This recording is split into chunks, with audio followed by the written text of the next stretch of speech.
reading vector, Um, so you can pull in like a map or yeah, something. so and it's so powerful. What it does is actually it extends all the series and the data frame for the pandas, and you add the geometry of it. So basically, it's GeoPandas. Well, whatever I learned, GeoPandas. It's like use. It's the subclass of pandas. So it's like you got the panda series, and you got the pandas data frame. So this is like geo series and the geo data frame, but it can read a lot of files. So you can read shapefile directly, Wow. and once you have it, it will give you that what's the coordinate reference that it uses. What's the driver. Like for example, shapefiles like the Esri format. And if it's into the one of the projections, then it will just give you that. You can transfer back and forth. And then inside, I think it's rendered like all the data structures like GeoJSON. So it's pretty nice format to work with. It's just a JSON, but then extended to the geographical data, like for the GIS. So I was looking at it and I thought that it might be useful in one way or the other, because I think we wanted to work with the we don't know where the data just is coming from, right, and what format it is. Yeah.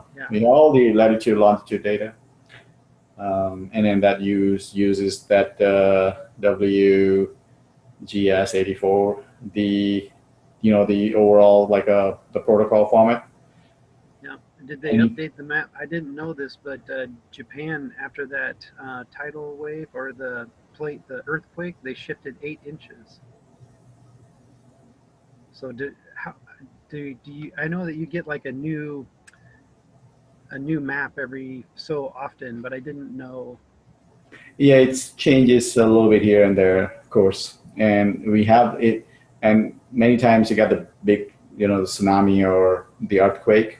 It Yeah. also actually changes the tilt angle of Wow. the Earth, Wow. because it's so massive.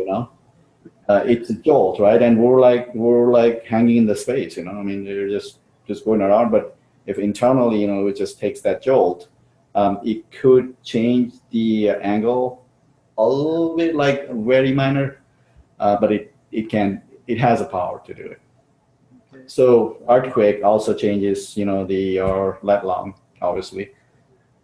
I guess if we're using a base station and we use the same base station, then all of our coordinates will be kind of mapped to that spot. So Yep. won't change too much year after year. The good part of um, our the waypoint and planning and stuff is we can pretty much get away with the 2D. I mean, we don't have much variation. I It's mean, if farmland, flat. exactly. And I really am at this point. I'm just, if I can get away with the 2D. I don't want to, because as soon as you add the third dimension, it's just it adds a lot of complexities. Yeah, I mean, there's definitely. I know in Washington State they grow a lot of wheat, and down in the Palouse, all it's just like rolling hills. The whole area, they get a lot of surface area there. So, but that's maybe. I mean, we can start with the flat world, and then if we move into that, we can add the complexity later. Yeah. And then if you get the constant angle, not a problem. But if you have like a terrain, Yeah, that's that's a problem. Just because now you're like, you suddenly feel that you're kind of a little bit accelerated, and then at one point you're like, if you're uphill, you're slowed down, kind of deal. Just because we don't know the z variation of it, so we cannot maintain the constant velocity maybe. But that's, I think, extreme cases. I mean, with 5 miles an hour, I think we should be fine. yeah. I mean, for the map, I've only used flat maps, 2D maps for autonomous vehicles. But on the localization part on the tractor, it's important to have the um, tilt compensation or roll compensation, because if your GPS is way on top and you're going over a hill, then it will, your robot, the GPS shift over a foot, and then the robot thinks that it's moved a foot, but it hasn't. True. I've dealt with that a few times. But True. Your voice is a little faint.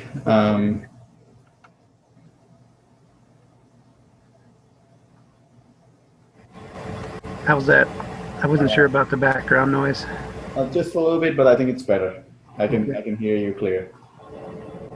Is anyone else joining us today, or? I don't think so. I think Al's on the road, and I don't know where. Yeah. Okay, yeah, no, that's what I thought, but and like I said, I mean, I had the time and was doing anything. I actually I wanted to work on. I bought this AccuCut, like it's a Craig, the thing where you can actually rip cut the sheet of plywood or the of wood and stuff. This is really good because I got the circular saw and I wanted to actually use the AccuCut. It's really safe to use, and then I thought that I should buy it. So I bought it over the holidays, and then I just wanted to set it up. So I was kind of working on it. Does that move itself when it cuts, like with a blade, or does it hold? It's a kind of AccuCut. It's a kind of a the track for the circular saw. Okay. And it's got like it's got its own shoe, so you just actually put it on the shoe, and then you just clamp it down, just measure it perfectly. And once it's set up, you can actually take that, and then just go over it, smooth and easy, no problem. And I think Nice. it's safe because it's guided. Yep. And you're not. I used to use I still have the guide bar. So you just clamp it and then you just try and stick with it and then you just cut it. But I think this is much more easier. It's just like having a plunge. The track saw, the plunge saw. So that goes on your table saw? Yeah. No, that's a circular saw, right? So Wow. yeah. So you just go. If you wanted to cut any, like if you get the 4x8, Yep. really the plywood sheet or anything else, you just put on top of that, and then if you just wanted to recut it or cross cut it or whatever you want, you can cut it on the angle. Wow. So all you have to do is just the first time setting, you just set it up, and nice guide, it just smoothly goes. And You got some home improvement projects scheduled? no, I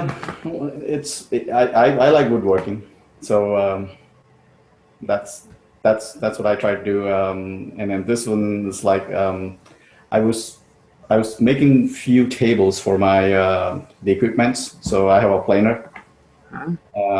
and then I have the jointer. Nice. So I wanted to make sure that they're like all labeled. I have the the in feed and out feed, the tables and stuff. So I was just planning Yeah, on. Don't want to shove a board in a planer the wrong direction. Was the If you feed in the board at the wrong direction in a planer. oh. Yeah. No, I haven't done that.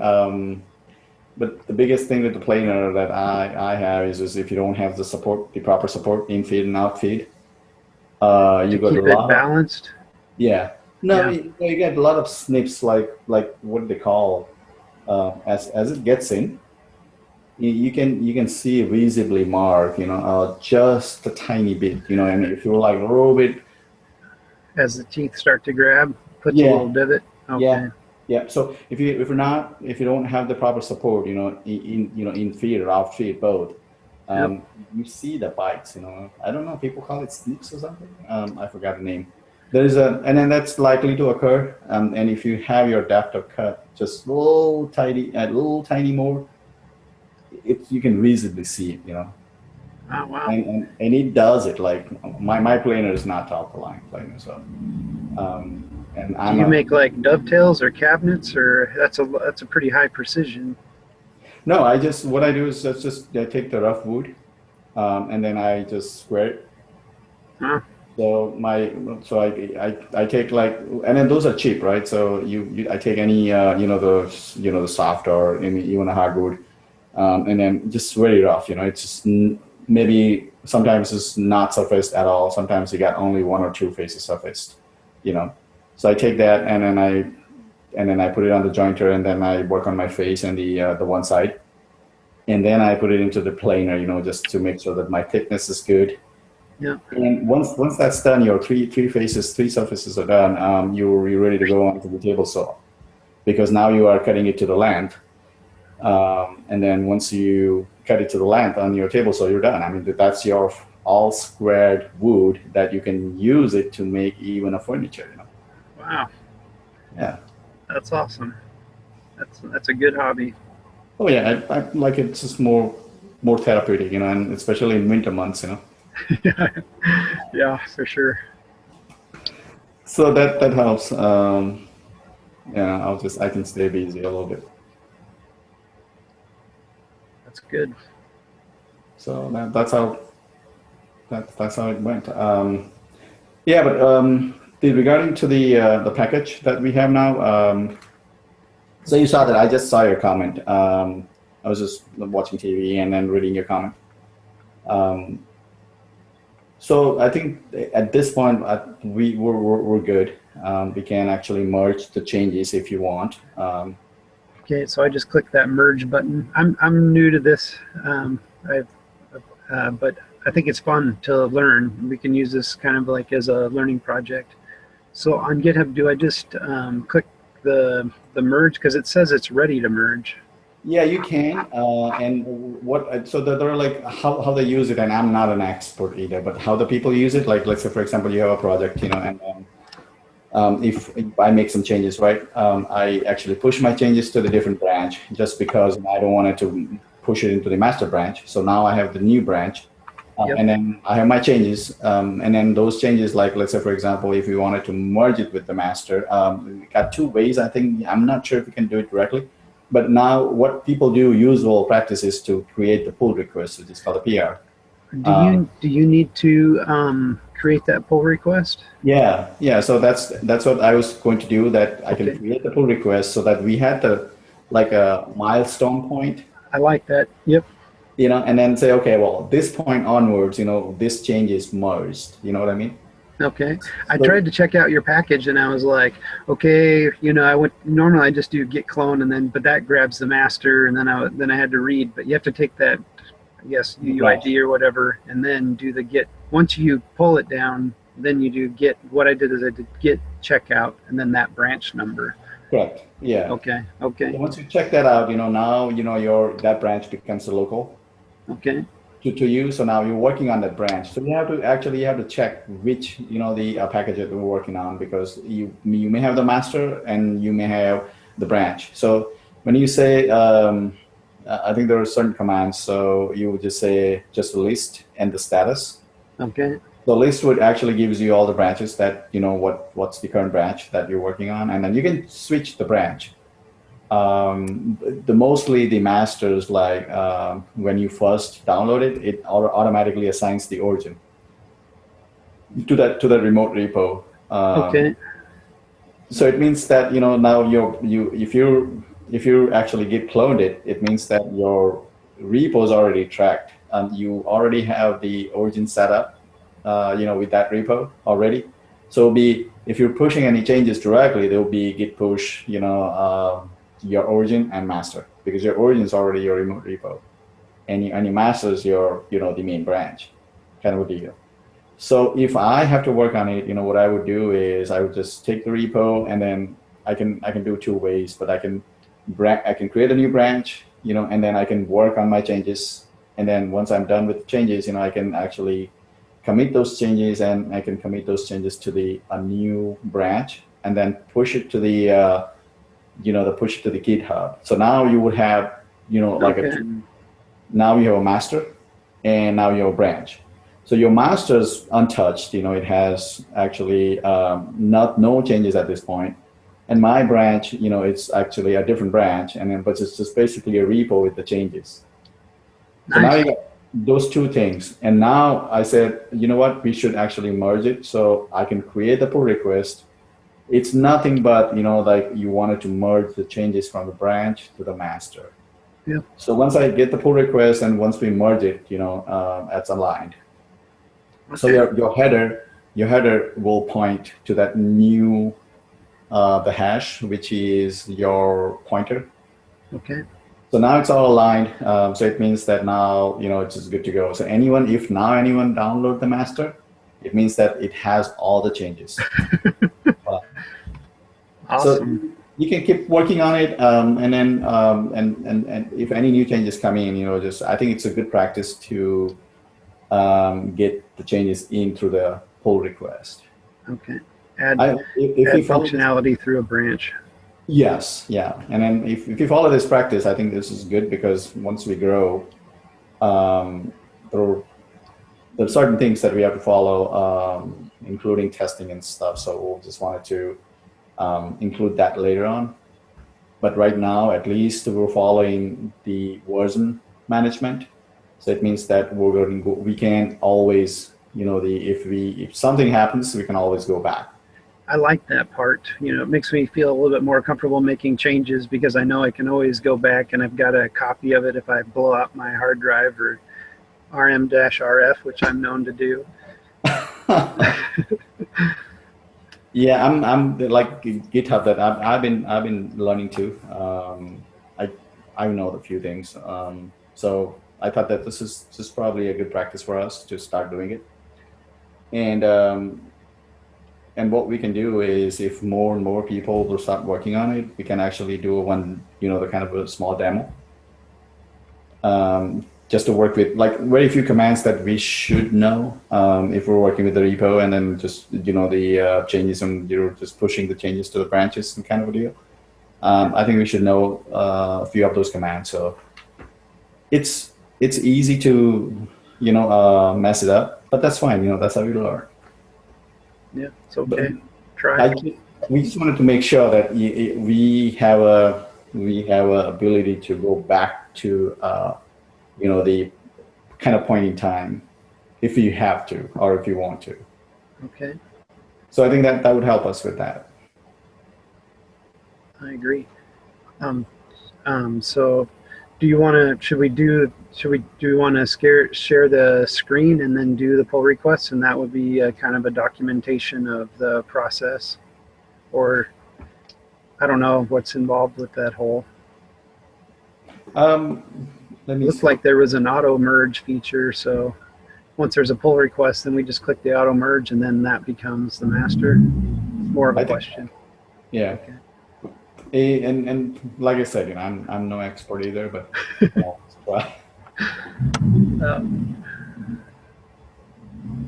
but yeah, it was my I was working on it, and then I said, okay, well, let me just do that. Let me share my screen. You wanted to give it a try, maybe? Yeah. Okay. Well, we can try. What's the worst that could happen? Yeah. Let's try it. Yeah. Let me share my screen. I'll open up the repo and then I'll.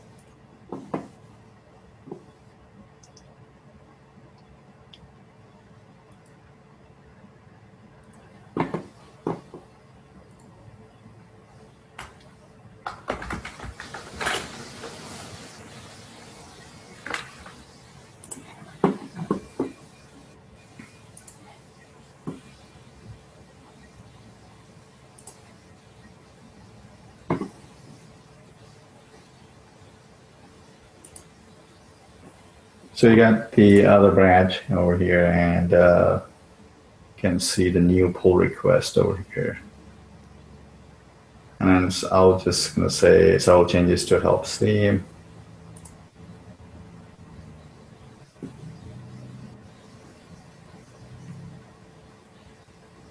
Yeah, so I think that should be good. And then here is your base, which is our master, and then we'll compare it to the 6.0 VI, and this can be automatically, the merge, we're able to merge. Once we have the pull request, there's no, so this is the main comment for the pull request, but like a header, and then we just leave the same, the similar comment for for the kind of a write-up. So several changes to help SIEM. You have actually looked at the changes, right? Yes. Yeah. Okay. Thanks for updating the frame ID. That was incorrect, the one that I checked in. So that's cool. It's Yeah. awesome to have somebody else look at it, because make mistakes. Yeah, I took a look at it and I thought that it's just not probably right. Because you're getting the sensor data in that frame. So we'll just change it to the GPS and UTM frame. The rest, there are a couple of other things that we will just take a look at it maybe later on. So let me see if I can. So it was over here. Oh, yeah. I don't think so. I need anything over here actually, because when I preview it, oh, nothing to preview. Okay, so it's just the same thing. And it will just say several changes to help simulations. Okay. Okay. And I'll just create a pull request. And then on the right-hand side, you can request somebody to review it, which is kind of cool. Yep. So the pull request is over here now, since I also am kind of moderating too, and I have the rights. So I do have ability to merge, but in this case, I think I'll let you merge it, because I think that you should see it now, maybe. And then this is over here when you actually merge it. If you wanted to leave any comment, and then once it's merged, you just the commented or close the pull request. Once you just commented or not commented, whatever. And let's go back to the code. And so now over here, you can see the pull request. I'll still see the branch, but you got I have the pull request over here. And then be able to see the pull request, and then you should be able to browse that. And you should be able to merge the pull request. Yep. And then you got other options where you got the squash and merge. And it says the commit from this branch will be added to the base branch, and the rebase and the merge when coming from this will be rebase and added to the base branch. All commits to this branch will be added to the base branch via merge commit. So this is probably the least expert option at this point. So, and then which is straightforward, I guess. So I'll show you what I've got. Okay. Oh, and then I had a question on the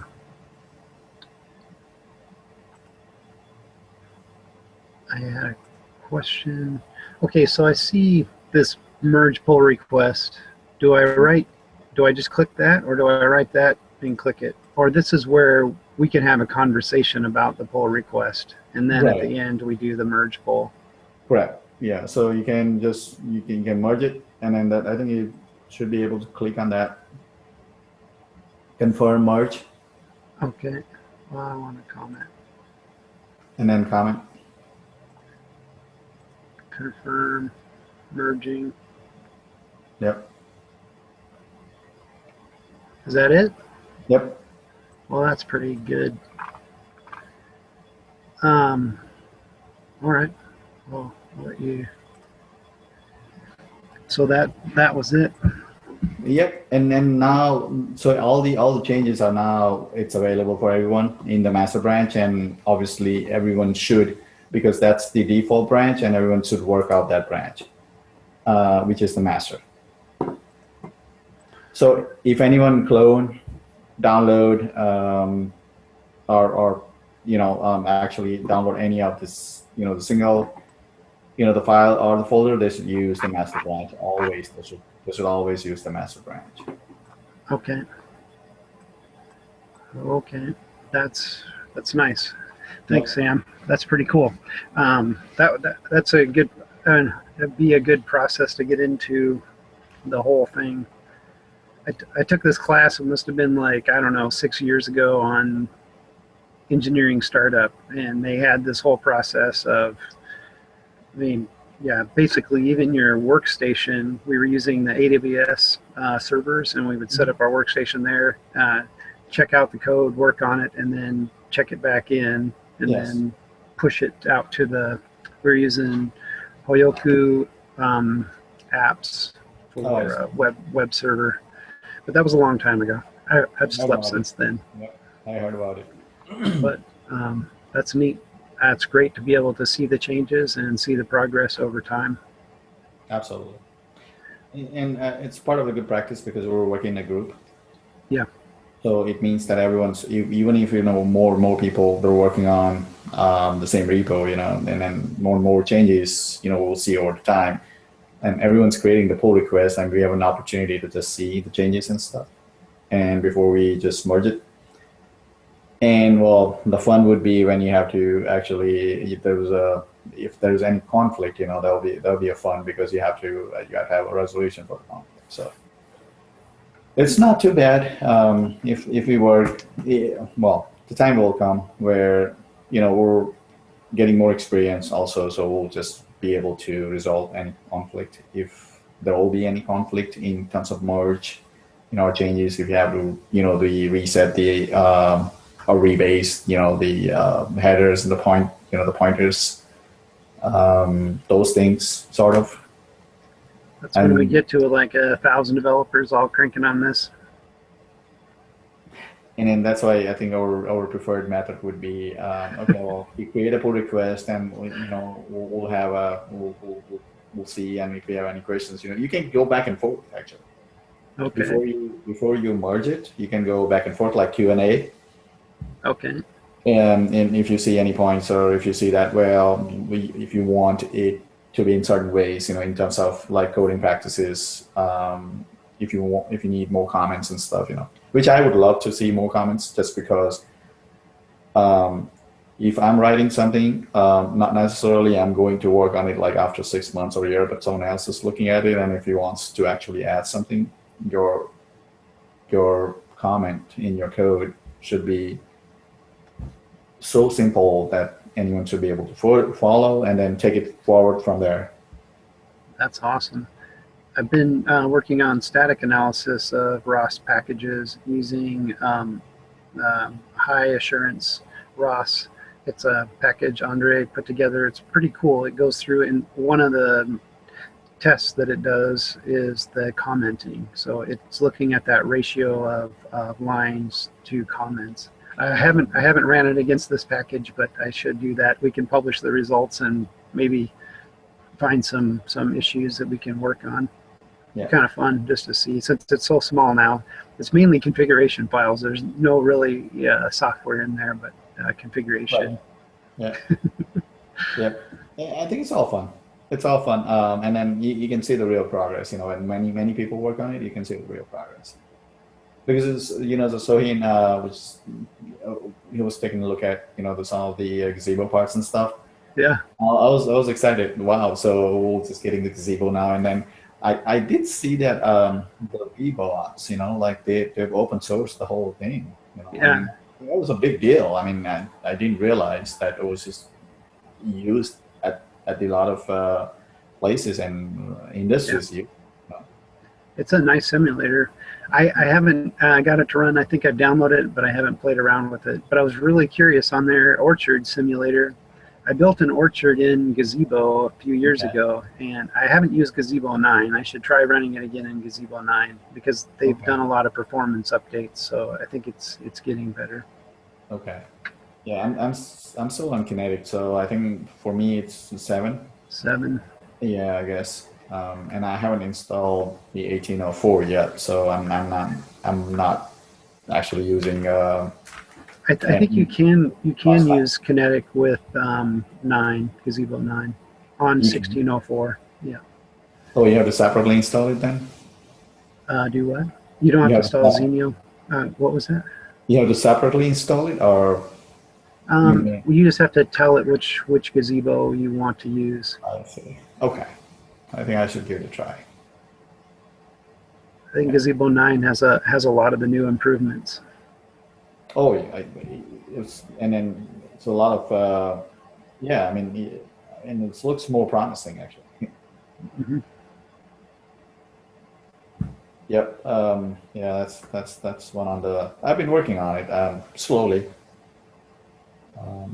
But yeah, like because I was concentrating on URDF and Zacros, and so now it's Gazebo, and then I think I'm kind of fixating myself to a point where how I wanted to use a Gazebo, and then if I don't want to use the model, how I can actually spawn the model. If you have it in URDF or you have it in Zacro or anything, you can actually spawn that. Like Gazebos provide the service which is called the spawn model, and I think that's the one of the coolest part that I found, that you don't have to model.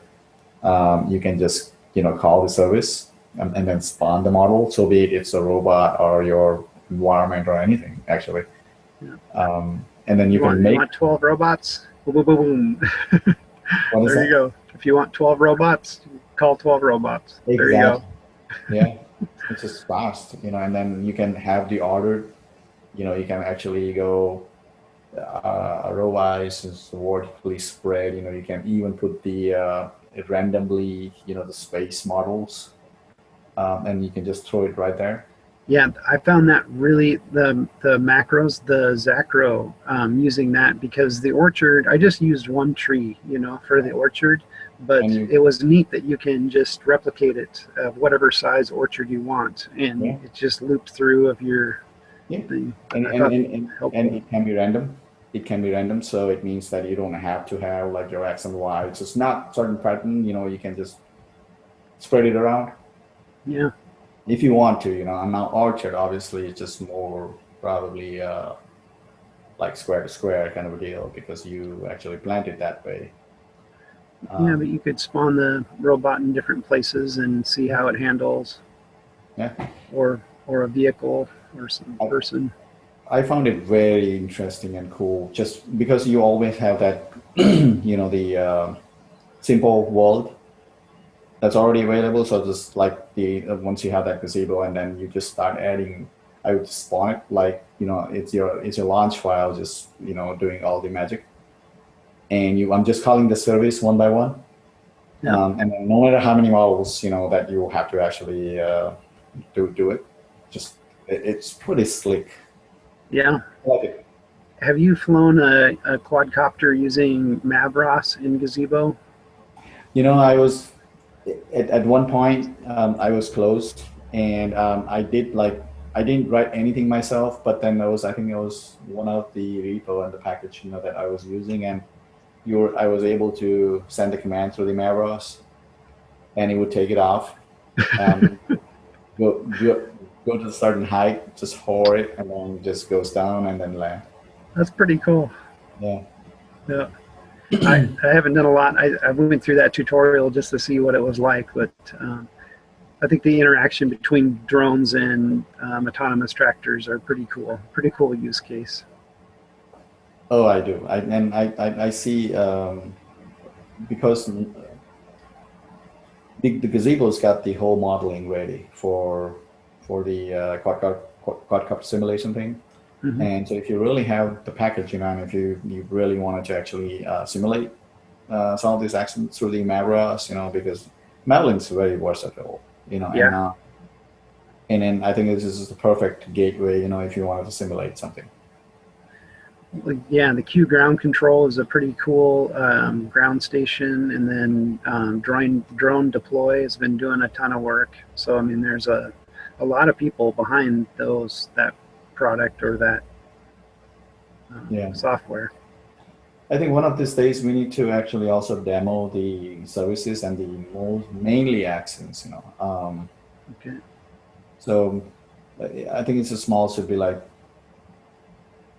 about 30 minutes. So and because I think Accents that we see and we know that's the most important part of your package, basically, so I think people when we demo it, it will be a simple demo, but the people start to get, that what the Accents are, and then how they can use it, and how they can actually use it directly from the packages that's available. Because many of these packages, they use the actions. Also they use the services, so it'll be easier for us to demo it and then just show them that okay, that's pretty easy. How do you call the actions of the services and get data and get your package going? If you have to leverage any of the other packages, one of these days. Yeah, sometimes I'm done with one example. I'll just try and demo that. But if you have any examples already ready, I think it will be very helpful. Yeah, so I wrote a service to control an 8-channel relay from a Raspberry Pi, and I think that's going to be pretty common. Turning on and off relays has got to be a pretty common function. And then, but I was talking to, I think was you or Walter, we were talking, and they thought maybe changing that from a service to an action may be a better, instead of making it a service. But I haven't done that yet. It's still a service. Yeah. So and for the service, it's like very much synchronous. So you turn it off and you're done. It just closes it out. So it means that you cannot keep tab on the states. Yeah, I love the feedback of actions. Yeah. So and that's a good part of it, is because it's got this inbuilt, maybe a state machines or something, and then we're really using the simple action server, which is like the one instance, simple instance of the action. We're not even going to use like the whole full-fledged action thing, So the simple action service is really what's available.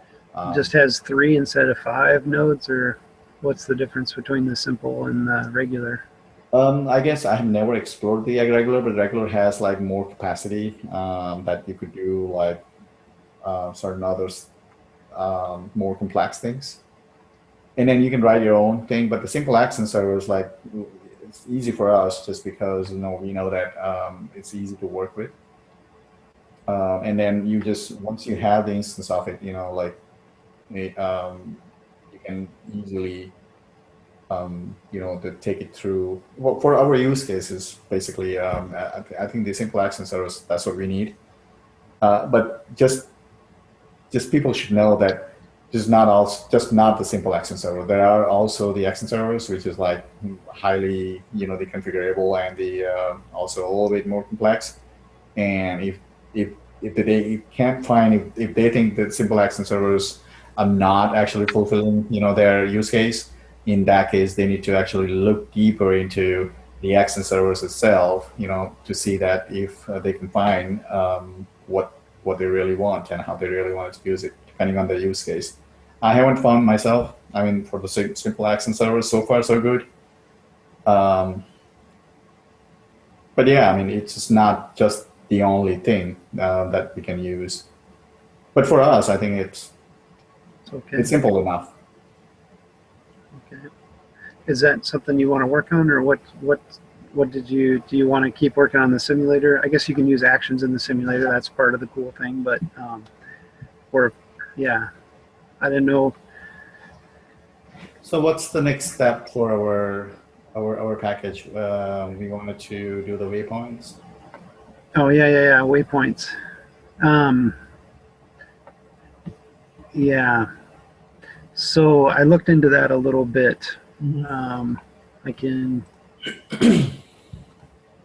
So right now, there's a simple waypoint following, which when you give it a set of waypoints, it will stop at each waypoint as you're moving through.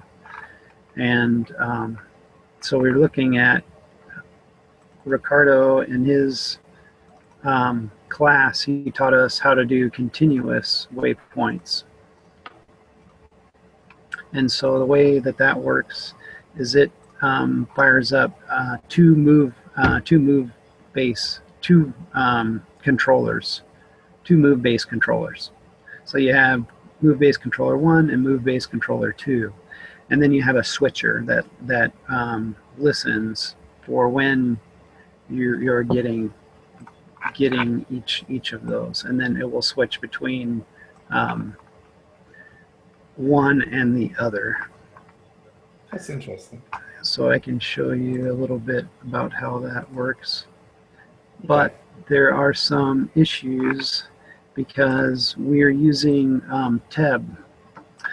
I ran into some problems with TEB, but so this is it's called, this is part of the package that Ricardo put together, Nick Sharon, the outdoor waypoint nav. Mm-hmm. And then, so this is, you have waypoint continuous 1, which starts move base version or 1, and then you have move base 2. These are pretty much identical. They just read in the waypoints and then they'll switch on and off. And then the switcher, this is the switch controller here, and the switch controller is the one that does the switching between the two. So all of that works. There's one little edit that we need to make as we're going from controller 1 to controller 2.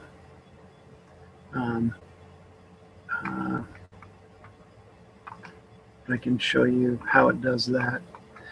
So right here in the continuous, it will show the, like, controller 1 is waiting to reach the goal. So controller 1 has action or control now, and it's moving your robot towards the waypoint. And then the way that it does the switch is it makes sure that the distance to the goal isn't changing. So you have your current distance to goal and the last distance to goal. And if that is a very small number, then we know that our vehicle is stopped, and then we can switch to the next controller back and forth. So that's what it does. Now we don't want the robot to slow down or stop, so we can just adjust this. So as you're coming close, you'll move to the next controller. So that's one change that needs to be made to this package.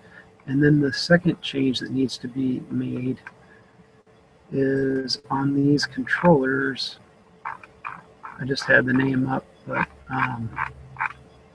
it's, see how it says controller 1 move base? This is a namespace that when you start move base, you'll start it with 2 different namespaces. One namespace controller 1, the other one controller 2. Okay. So that's all great, but inside of TEB, there are some hard-coded topic names. So inside of the TEB planner, the local planner that we're using, it's looking for move base, not in that namespace. And so there are some changes that will need to be made inside of TEB to figure out, it's listening. So like you can do the ROS topic list, and then it will show move base goal or move base success. And then if you do ROS topic info, it says who's listening to that topic. Nobody's publishing to that topic, but it's the TEB planner that's listening to that topic. So it's listening to the wrong location. It needs to listen to controller _1 move base goal, controller _2 move base goal. And I haven't dug into the TEB planner to figure that out. In the tutorial, it was done with a differential drive, and that is a different local controller. Since we're using a car or Ackerman model, then we use TEB. So we could get it to work if we switch back to the controller that the Husky uses, and then it will work, but we have a Ackerman drive robot. Do you know any reason why we're using like 2 controllers? Well, like with this package, the reason why you switch from one to the other? Yeah. I mean, why cannot we just continuously feed, the points? Yeah, like tell move base to go to this goal, and then as it gets closer, send it a new goal, say go to this waypoint. Yeah, because it has a the feedback loop, right? So it will continuously reach that one, obviously it will start the next one, it will start the next one. Yes, and that's how the follow in Snyder's package with the ROS rover. That's exactly, it's follow waypoints. That's how his works. So you're feeding, you're getting back the result. There's a goal, you feed it the next goal, and it goes. Right. But the way that your robot will move is it will move to that waypoint, it'll stop, and then it'll go to the next waypoint and stop, and then go to the next waypoint and stop. And so if you want a continuous motion without stopping, then that's where the switching comes in. Oh, I see. Okay. But, yeah. So, and that may be phase 1 or whatever you want to call that, version 1, where we're clicking. Let's say you want to get your robot out to the field, and your robot's over at the shop. And so you're going to drive down the road to the field, and then you're going to come down this road, and then you're going to go into the field. And so you're going to click multiple waypoints as it's going where you want the robot to go. If we do that using the follow waypoints, it goes, stops, goes, stops, goes, stops, goes, stops, goes, stops, goes, stops, and gets into the field. Okay, no, that doesn't look very nice. So we want a continuous path. Then for version 2, we don't really want to follow the waypoint. What we really want to do is we want to follow a line. So we would pass those GPS points into something like you're mentioning GeoPandas, use the Shapely function, get back the line that those GPS points represent, and then we use something like a pure pursuit follower where we're checking our position constantly against a specific line instead of just trying to get to that waypoint. So I didn't know which one to, if we want to get the continuous movement working, because there are use cases for continuous movement, or do we just skip the continuous movement and go for passing those waypoint lists into GeoPandas or Shapely, get back the actual path of the line, and then we'll pass that line into the pure pursuit controller. That's the more of the path that I was Okay. trying to work on, and I was like kind of envisioning, like that how it should be. Get the line and then drive the line. And I think in the so like for example the mental map that I have is once you have the polygon, you just offset the polygon. Let's say for example, and let's say for example you squeeze it a little bit, and then you have the new polygon, and then you actually start spacing out the lines just to build the the waypoint kind of a deal. And when you space it out, obviously you will get like 2 points, the starting and the end, like offset lines, the parallel lines. And then you go first point and the second point, obviously that you can go directly. And then the second and the third, which is like in order to create the zigzag pattern. My confusion is just a little bit from endpoint. Let's say I'm starting from south. Yep. And I'm going up north, and then I got the north endpoint, and then I had the parallel line, which has the endpoint, and then I wanted my tractor to follow that from this point to this, and then I wanted to follow down the line again. I'm hitting the south point. Now it has to actually take a look at the left, and then you got a point-to-point navigation, and then you got a line navigation, and you got a point navigation, you got a line navigation. So that's what I wanted to actually feed it in terms of the goal. Yeah, so you can think of them as lines and arcs. And so for the lines, you have an XY position where that dot is, and then you have orientation. And so you know that the 2 points that you're in the row, the orientation's the same. But then the next dot over, the orientation is the other way. So if you compare the orientation and you're saying, wait, I need to move my Ackerman vehicle totally the other direction, then we use a different planner, use Dubin's path for that to turn the vehicle to point it straight. And then if the points are just like straight to straight, then you just drive those. But that was, I don't know if that's true or not, or if that's the right approach, but that's what I was thinking. So you compare the heading of the 2 points in your file, and then if you get to the end of the row and they're like that, then you'll do the loop around. But what I want to do is I wanted to actually build the zigzag path. So AutoMow will automatically do that zigzag. So it takes in a polygon shape, and then it will output the lines just like you were mentioning. Have you Yeah. seen that one on AutoMo? No, I didn't look into the detail of the logic, but if it does that, I think do you think that is it possible for us to leverage that? Yeah, if you want to see how a planner works, I've ran it. I gave a little demo on a Tuesday night of it. Okay, because Um, let I me think it's see. pretty simplistic, but it might be a great way just to kind of take a look and see what planning looks like. Okay. If you want a more complex one with contours and occlusion spots, then there are some other planners coming out for ROS, and Hmm.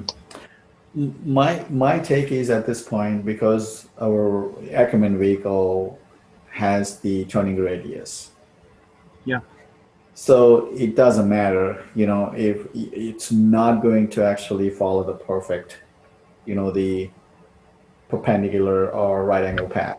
yeah, Anyways, it's just gonna go and then just gonna take the turn radius. I just wanted to make sure that the turn radius is like our zigzag path is big enough, wide enough, so that it can accommodate the turning radius, and it can say, "Oh yeah, now I'm on the path." You know what I mean? It's yeah, what I am thinking right now could be automatic, just because you have the zigzag probably at the angle which is making the acute, or maybe even the right angle, doesn't mean that your vehicle is just going to go.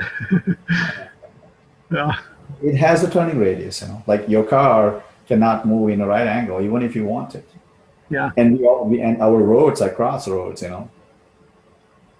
so You our, can take a look at move base simple. There's a move base simple, and like you're saying, it has like three functions. All it does is you give it like two points where you want it to go. You give it 1 point where you want it to go. Then it yeah, takes a look at where your vehicle is and your orientation. And then the very first thing it does is it turns your vehicle to point towards that waypoint, and then it drives to it, and then it will turn to where you want the orientation to go. But we may be able to start with that move base simple and then make the adjustments like you're mentioning for Ackerman vehicle. But right. it's pretty easy to read through and follow what they're doing. Yeah. So if that's the case, because I was let me see if I can find it, but I had some thoughts on that, that how to make that possible. Actually, let me see if I can find it. And I had a few pictures, and that could be sometimes the um, the answer is simple. The questions are complicated, So so it could be that case, and I'm hoping that it could be that case. But I'm a little bit of in the confusion state at this point, which is normal. That's great. Um, yeah, Great but place I to think be. yeah, but I think I'm gonna figure out. I'll show you if I can find that, the drawing, and I think I can't find it right now. And then that's the reason that I wanted to actually leverage the NumPy, because it's great with the coordinates, and storing things. GeoPandas, which is geographically aware. It knows the latitude, longitude things. Shapely, which is also one of the other great tool, which actually allows you to, they play with the polygon, Yeah. slice it in the way you want. You can pretty much have the buffer and some other functions that you can play with, and it could be a way to go. It'd be fun to test out and see how it works. Yeah. So before we're implementing it directly, I'm just wanted to see that how you can play with the polygon. So I just take simple notebook, like a Jupyter notebook, and then say, okay, well, let me play with just the features. So you've got the lat long. You just push those, just the four corners. That's what you need. it will draw a polygon for you. Then you use the Shapely, you use some of the the inbuilt function for Shapely, try and break the lines, see that if you're actually if you have a line, you see if you're actually if you can extract the endpoints. There's a function in the NumPy, which if you wanted to, split the line into 10 equal spaces. So if you had the beginning of the line, the end of the line, you can actually split that into the equal, the spaces, and then you can put the points on that. So you That's have pretty those cool. points. You just wanted to see that if you were able to extract those points and the format of those points, and if you just wanted to see that if you retain the let long in that fashion, so that you can stay within the polygon, you can actually space it out the vertical horizontal lines, like kind of proof of concept. And once you're up with that, now something clicks and say, oh yeah, now I can utilize that and feed the points and the line maybe into my planner, and it should be able to read it, and then you should be able to move the vehicle. That's the kind of a thought process at this point. I like it. That sounds great. And if that works, I think for our MVP, I have very minimal, the starting points that we wanted it to work on the real tractor. Yeah. That's the end goal. I mean, it may not be the super nice, but at least it starts and it follows, the waypoint. Yep. And it does something. Yeah. So. I think that would be cool, Sam. I don't know if GeoPandas, but GeoPandas seems like a very powerful package with a lot of functionality, NumPy, Shapely, all that stuff built in, and can handle mass amounts of coordinates. Yeah. Maybe a flat, I don't know, but a flat file with Shapely and NumPy might be okay too. Yeah, and like you said, it can take any format. Let's say, for example, it could be. Sometimes I think that it may be an overkill because they're using it for the GIS. It has a lot more features than we want to use. But that's fine, as long as because it would give us an opportunity in the future if we were using this tool, and then if you wanted to overlay it into the real map. If you wanted to convert from one projection to the other, one CRS to the other CRS, I think it would be so easy for us. You just have a ton of functionality of GPS coordinates and all that goes with it built in, ready to go. Exactly. And we don't have to use it. Right. And then that's the reason I like it, just because you better get familiar with it, because there are so many programs, like in terms of ROS, right? I mean, you don't have to use ROS for every the old robot that you make. Yeah. But if you do it with the ROS, it's a different story. Yeah. A lot of functionality. Yeah, you're not using it to the full potential at that point, but it will give you the opportunity to grow and scale. Good point. That's a good point. GeoPandas, I've used Pandas for time series data, and just it's amazing. It's a very good tool. Yeah. And that's what I was reading, and then I said, wow. And then said, wow, because, remember GDAL format and the OGR, there were like a couple of tools from OSGeo, which is basically kind of a mainly used tools for all of the geographical spatial analysis. Okay. And those tools are really not easy to use in that way. But the GeoPandas actually bolted underneath. There some of the engines they come from OGR, and then the GDAL, and then those the apps like you can import and export. No, and it does it underneath under the hood. You don't have to worry about it. And that's kind of nice. Exactly. Because you don't have, because we're the end user of it, and then I don't want it to get into the complexity of the GDAL or OGR, but if I'm getting it to the GeoPandas, I wanted to use it. Yeah. They're the industry standards, the formats. Okay. And for every, I'm guessing that every person who's doing the GIS, and one or the other is using that format, like GDAL or OGR, and then it's under the hood actually, and there are really strong libraries. Mm-hmm.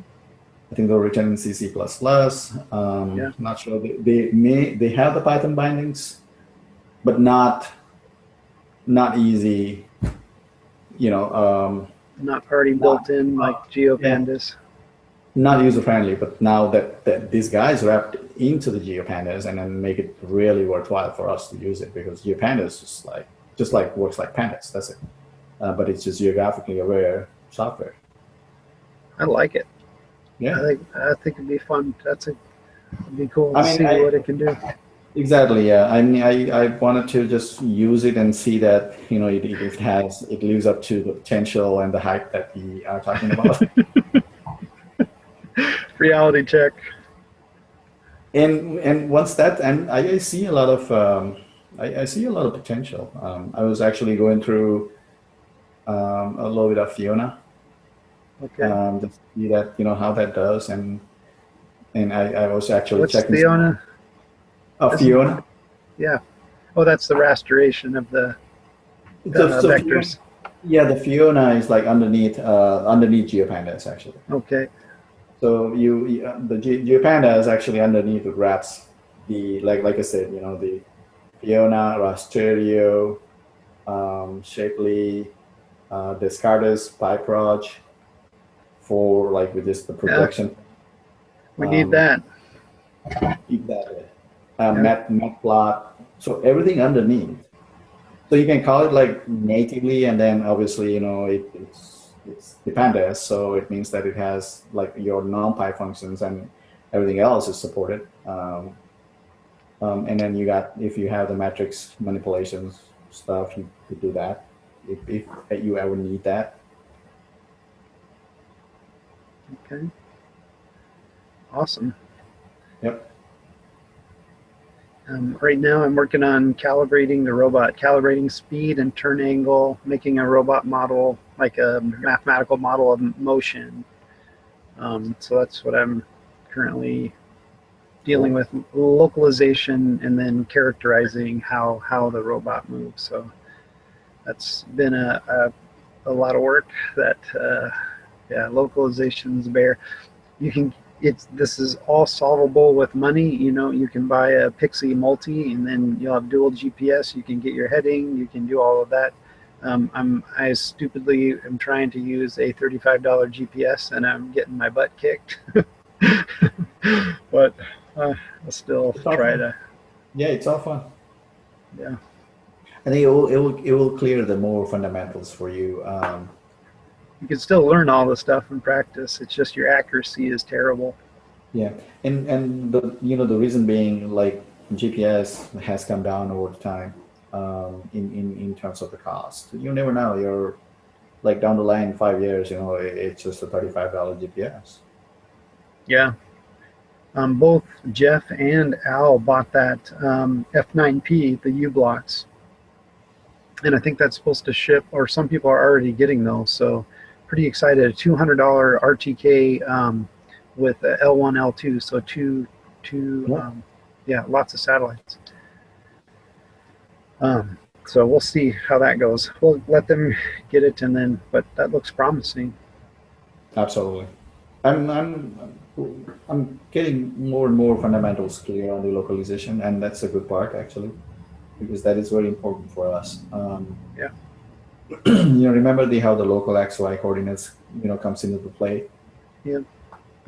So some packages, you have an option to do it, but for the other packages you may have to write a node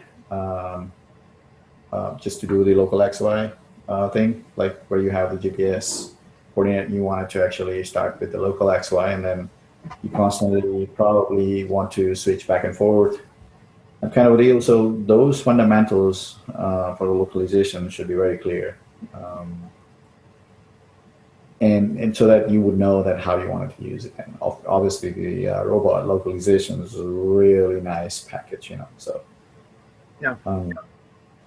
And once we learn that, at least to the point where we can locate the tractor anywhere. As soon as it gets initialized, it would know its map, and then it would know where the coordinates are, and then also you got the local frame. That's also already up. we get to that point, and then we can use any planner.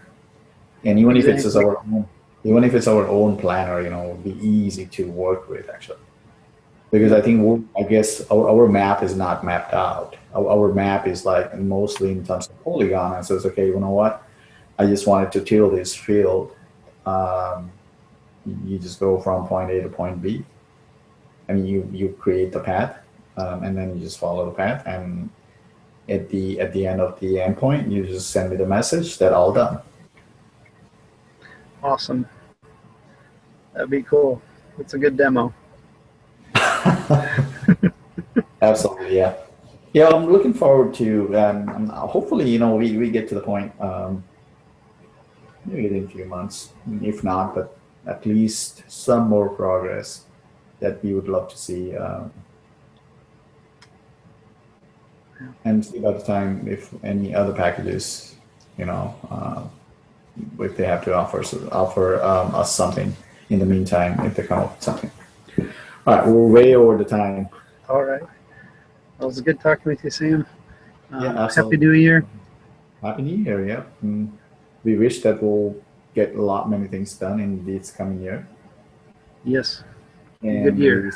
lot many people gets more interested, in ROS agriculture. Actually, we need to talk about how to get funding on the Open Collective.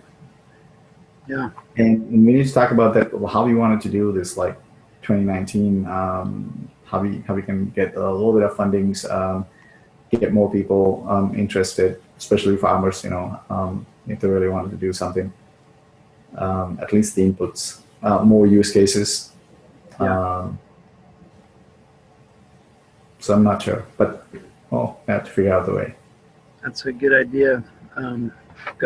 Collect use cases. Yeah. It would be fun. Cool. Awesome. All right. Well, you have a great night. Matt, you too. Take it easy. Talk to you Bye later. now. Bye.